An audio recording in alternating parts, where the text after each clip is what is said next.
बंधु माने आजिर एही कार्यक्रम को आपण मानक स्वागत। आजिर एही कार्यक्रमटी बिछा राशि व्यक्ति विशेष मानक पई बहुत गुरुत्वपूर्ण अटे। कारण आजिर एही वीडियो रे आमे माने जानिबा जे बिछा राशि व्यक्ति विशेष मानक पई मार्च 2025 किपरि रहिबो। मार्च मासरे आपणक जीवन रे केउ सब परिवर्तन हेबो, केउ सब बड़ घटना गुड़िक आपणक जीवन रे घटिबो। आजिर एही वीडियो रे आमे माने बिछा राशि मासिक राशिफल उपरे आलोचना करिबा। बिछा राशि व्यक्ति विशेष मानकर स्वास्थ्य, शिक्षा, प्रेम जीवन, वैवाहिक जीवन, भाग्य, क्यारियर एवं व्यापार वाणिज्यर स्थिति किपरि रहिबो मार्च 2025 रे से विषय रे आजिर एही वीडियो रे आमे माने विस्तार रूप रे आलोचना करिबा। नवग्रहंकर स्थिति मध्य देखिबा। नवग्रह केउ प्रकार फल प्रदान करिबारे सक्षम हेबे। एहा सहित अशुभत्व प्रदान करुथिबा ग्रह मानक पई किछि विशेष प्रतिकार मध्य जानिबा। तो सेथिपई आपण माने वीडियोटी को स्किप न करी शेष पर्यंत निश्चय देखंतु एवं आपणकर जदि बिछा राशि होइथाय तबे वीडियोटी को लाइक करी चैनल टी को सब्सक्राइब करि दियंतु।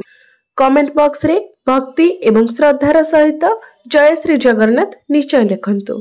तो बंधु माने आसंतु आरंभ करिबा आजिर एही कार्यक्रम को जहाकी जन्म राशि एवं चंद्र राशि उपरे आधारित अटे। तो राशि चक्रर 12 गोटे राशि मध्यरु अष्टम राशि हेउछि बिछा राशि एवं बिछा राशिर राश्याधिपति हेउछन्ति मंगल। तेबे मासर आरंभ रे मंगल आपणकर अष्टम भावरे विराजमान अछन्ति। आपणकर चतुर्थ भावरे विराजमान अछन्ति शनि एवं सूर्य। पंचम भावरे विराजमान अछन्ति राहु, शुक्र एवं बुध। सप्तम भावरे विराजमान अछन्ति देवगुरु बृहस्पति एवं आपणकर एकादश भावरे विराजमान अछन्ति केतु। तो सर्वप्रथमे आसंतु जानि नेबा आपणकर स्वास्थ्य किपरि रहिबो मार्च 2025 रे।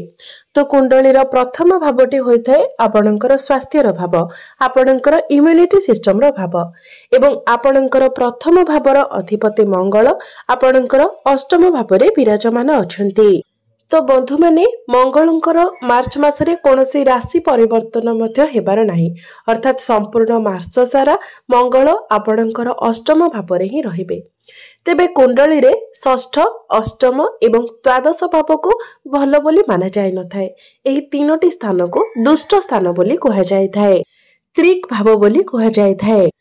तो मंगल जेहेतु आपणकर राशि स्वामी अटंती एवं राशि स्वामी होई आपणकर अष्टम भावरे विराजमान अछंती, तो निश्चित रूप रे आपणको आपणक स्वास्थ्यर ध्यान रखिबाको पड़िबो। कारण जेबे भी आपणकर राशिर अधिपति कुंडलीर षष्ठ, अष्टम एवं द्वादश भावरे गोचर करिथांती, तो सेतेबेले आपणकर इम्युनिटी सिस्टम डाउन हो जाय थाए एवं इम्युनिटी सिस्टम डाउन हेबा द्वारा हमर देह शीघ्र खराब हो जाय थाए। जेमिति कि थंडा, काश, ज्वर किंबा स्टमक रिलेटेड प्रॉब्लम हमको शीघ्र हो जाय थाए। एमिति किछि बड़ समस्या आपणकर देखा जाउ नाही, मात्र एही सब छोट छोट जिनिस प्रति आपणको ध्यान रखिबार अछि। एबे आसंतु जानिबा आपणकर शिक्षा क्षेत्र किपरि रहिबो मार्च 2025 रे। विद्यार्थी मानक पई किपरि रहिबो मार्च मासटी। तो बंधु माने कुंडलीर पंचम भावटी होइथाय शिक्षार भाव। आपणकर पंचम भावर अधिपति हेउछन्ति देवगुरु बृहस्पति, जे कि आपणकर सप्तम भावरे विराजमान अछन्ति एवं आपणकर पंचम भावरे विराजमान अछन्ति राहु, बुध एवं शुक्र।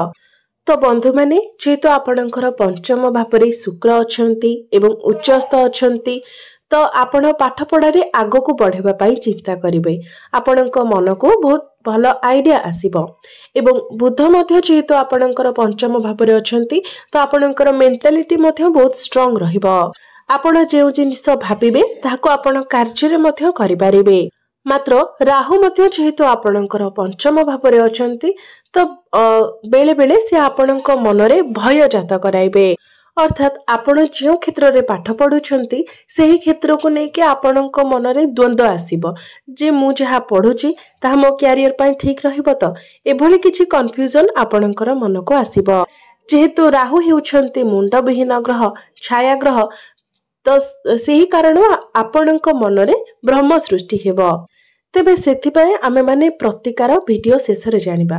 मात्र शुक्र जेहेतु आपणकर पंचम भावरे उच्चस्थ अछंती तो मार्च मासरे जदि आपणकर किछि एग्जाम अछि एग्जाम आपणकर बहुत भलो रहिबो एवं आपण जदि कोनोसी एडमिशन किबा फॉर्म फिलअप करिबा पई चाहुचंती तो ताहा मध्य आपण करि परिबे। एबे आसंतु जानिबा आपणकर प्रेम जीवन किपरि रहिबो मार्च 2025 रे। तो बंधु माने कुंडलीर पंचम भावटी आपणकर शिक्षार भाव हेबा सहित पंचम भावटी मध्य होइथाय आपणक प्रेम जीवनर भाव, आपणकर संतानर भाव एवं आपणकर पंचम भावर अधिपति देवगुरु बृहस्पति आपणकर सप्तम भावरे विराजमान अछंती। तेबे आपणकर पंचम भावरे विराजमान अछंती राहु, शुक्र एवं बुध। तेबे राहु आपणकर विगत वर्षे हेबो आपणकर पंचम भावरे अछंती। तेबे जेबेठारु राहु आपणकर पंचम भावरे रहिछंती आपणकर प्रेम जीवन रे से किछि ना किछि समस्या बारंबार सृष्टि करूछंती। आपण जेते संपर्क को ठीक करबा को चाहिले मध्य संपर्क आपणकर अधिक अधिक खराब होई जाउछि। तेबे 18 मई 2025 पर्यंत राहु आपणकर पंचम भावरे रहिबे। तापरे राहु आपणकर चतुर्थ भाव को चलन करिवे। तेबे जेतेबेले राहु आपणकर पंचम भावरु बाहरी जिबे आपण निश्चित भावरे आपणकर प्रेम जीवन रे सुधार देखिबा को पाई परिबे। मार्च मासरे किंतु आपणकर प्रेम जीवन बहुत भलो रहिबो जेहेतु प्रेमर कारक ग्रह शुक्र आपणकर पंचम भावरे विराजमान अछंती तो आपणक मध्यरे भलो पाइबा बहुत स्ट्रांग रहिबो, रिलेशन बहुत स्ट्रांग रहिबो, आपण परस्पर को बुझी पारिबे। मार्च मासरे आपणकर प्रेम जीवन रे सेमिति किछि समस्या देखा देबो नाही। मात्र पूर्वरु जदि आपणक भितरे किछि समस्या थिला तो मार्च मासरे से सब समाधान होई जिवो। कारण शुक्र एवं बुध दुईटी शुभ ग्रह आपणकर पंचम भावरे विराजमान अछंती एवं आपणकर पंचम भावर अधिपति गुरु आपणकर सप्तम भावरे केंद्र रे विराजमान अछंती जहा फଳରେ आपणकर प्रेम जीवन मार्च मासरे बहुत भलो रहिबो। एबे आसंतु जानिबा आपणकर वैवाहिक जीवन किपरि रहिबो मार्च 2025 रे। तो कुंडलीर सप्तम भावटी होइथाय आपणक वैवाहिक जीवनर भाव, आपणक जीवन साथीर भाव। आपणक सप्तम भावर अधिपति हेउछंती शुक्र जे कि आपणकर पंचम भावरे विराजमान अछंती एवं पंचम भावरे शुक्र उच्चस्थ अछंती। एहा व्यतीत आपणक सप्तम भावरे गुरु मध्य विराजमान अछंती जहा फଳରେ निश्चित भावरे मार्च मासरे आपणकर वैवाहिक जीवन बहुत भलो रहिबो। वैवाहिक जीवन रे आपणकर कोनोसी भी समस्या देखा देबो नाही। आपणकर वैवाहिक जीवन सुखमय हेबो। एबे आसंतु जानिबा सबुठारु गुरुत्वपूर्ण विषय वस्तु आपणकर भाग्य, क्यारियर एवं व्यापार वाणिज्यर स्थिति किपरि रहिबो मार्च 2025 रे। तो कुंडलीर नवम भावटी होइथाय आपणकर भाग्यर भाव। तो आपणक नवम भावर अधिपति हेउछंती चंद्रमा जे कि प्रति 2 दिन रे निजर राशि परिवर्तन करिथांती। तो आपणकर राशि स्वामी मंगल अष्टम भावरे दुर्बल स्थिति रे अछंती। सूर्यंकर स्थिति एवं गुरुंकर स्थिति भलो रहिछि। तो भाग्य आपणकर 70% आपणकर साथ देबो। तेबे बंधु माने जदि आपणकर सेमिति किछि बेसी आवश्यक नाही तो आपणकर जहा सब बड़ कार्य रहिछि भाग्य संबंधित जहा भी सब कार्य रहिछि आपण मार्च मास को स्किप कर दियंतु। आपण जदि एप्रिल मासरे से सब करिवे तो आपणको अधिक शुभ फल मिलिबो। कारण मंगल आपणकर नवम भाव को चलन करिवे। मंगल हेउछंती आपणकर राशि स्वामी एवं आपणकर राशि स्वामी जेतेबेले आपणकर नवम भावरे रहिबे सेतेबेले संपूर्ण रूप रे आपणको आपणको भाग्यर साथ मिलिबो। तो आपण चाहिले एप्रिल मासरे जहा करबा को चाहुचंती प्रत्येक कार्य करि परिबे आपणको पई भलो रहिबो। जेमिति कि आपण जदि कोनोसी बड़ जिनिस किणा किणी करबा पई चाहुचंती, कोनोसी इन्वेस्टमेंट करबा पई चाहुचंती, आपणकर कोनोसी मीटिंग किबा डील रहिछि किबा आपण कोनोसी नूतन कार्यर आरंभ करबा पई चाहुचंती ए सब पई आपणक पई एप्रिल मासटी बहुत अधिक भलो रहिबो। मात्र जदि आपण कोनोसी शुभ मांगलिक कार्यर आयोजन करिया पई चाहुचंती तो मार्च मासरे आपण करि परिबे कारण गुरु आपणकर भलो स्थिति रे अछंती। तेबे बंधु माने मार्च मासरे आपणक पई सबुठारो बड़ कथा हेउछि जे मार्च मासरे आपणकर शनि अढेईर समाप्ति हेबाकु जाउछि। कारण 29 मार्च 2025 को शनि जेतेबेले निजर राशि परिवर्तन करिवे तो सेतेबेले आपणकर शनि अढ़ेर समाप्त होइजिवो जहा फଳରେ आपण जे सबुबेले ओभर थिंकिंग करूथिले आपणको ऊपर बहुत अधिक प्रेशर रहउतिला कार्यभार अधिक रहउतिला रेस्पोंसिबिलिटी अधिक रहउतिला ता आपणकर फैमिली की नै कि हेउ किबा करियर को नै कि हेउ से सबुरो आपणको मुक्ति मिलिबो से सबुरो प्रेशर आपणको ऊपर धीरे धीरे कमी जिवो एवं आपण निज जीवन रे बहुत भल परिणाम मध्य देखिबाको पाइबे। तो बंधु माने शनि आपणकर चतुर्थ भाव रे थिले जहा फଳରେ शनिकर दृष्टि आपणकर दशम भाव उपरे रहुथिला। दशम भावटी होइथाय कैरियर भाव तेनो कैरियर रे आपणको बहुत किछि समस्या शिकार हेबाको पडुथिला। कैरियर रे आपणकर जो माने सहकर्मी थिले सेमानंक सहित आपणकर संपर्क ठीक रहु नथिला मात्र शनिकर राशि परिवर्तन परे आपण ए सबुरे मध्य परिवर्तन देखिबाको पाइबे। आपणकर कैरियर रे आपणकर निजर सहकर्मी होंतु किंबा अन्य जो माने अछंती समस्तंक सहित आपणकर संपर्क बहुत भल रहिबो। आपणकर कैरियर रे आपणकर एनवायरनमेंट बहुत भल रहिबो। तेबे मार्च मासरे सूर्य मध्य आपणकर चतुर्थ भाव रे अछंती एवं 15 मार्च पर्यंत सूर्य आपणकर चतुर्थ भाव रे रहिबे। तो जे पर्यंत सूर्य आपणकर चतुर्थ भाव रे अछंती तांकर दृष्टि दशम भाव उपरे रहिबो जहा फଳରେ जो व्यक्ति मानक निकट रे कोनोसी चाकरी नाही आपण चाकरी पई प्रिपेयर हेउछंती तो आपण को चाकरी मिलबार बहुत अधिक संभावना रहुची जहा कि 15 मार्च पर्यंत। तो आपण निजर चेष्टा जारी रखंतु 15 मार्च मध्यरे आपण को चाकरी मिलबार बहुत अधिक संभावना रहुची। 15 मार्च को सूर्य जेतेबेले आपणकर पंचम भाव को चली आसीबे तो तांकर दृष्टि एकादश भाव उपर को रहिबो लाभ स्थान उपरे रहिबो।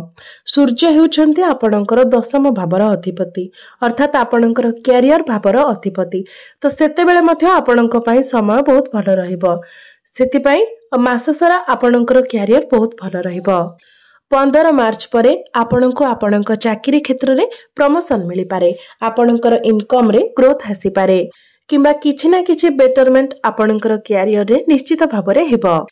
कैरियर रे आपणको अचीवमेंट मिलिबो मान सम्मान प्राप्ति हेबो। एबे आसंतु जानिबा आपणकर व्यापार वाणिज्यर स्थिति किपरि रहिबो मार्च 2025 रे।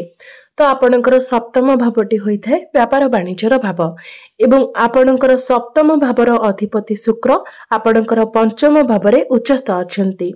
बिजनेस रो कारक ग्रह बुध मध्य आपणकर पंचम भावरे अछंती।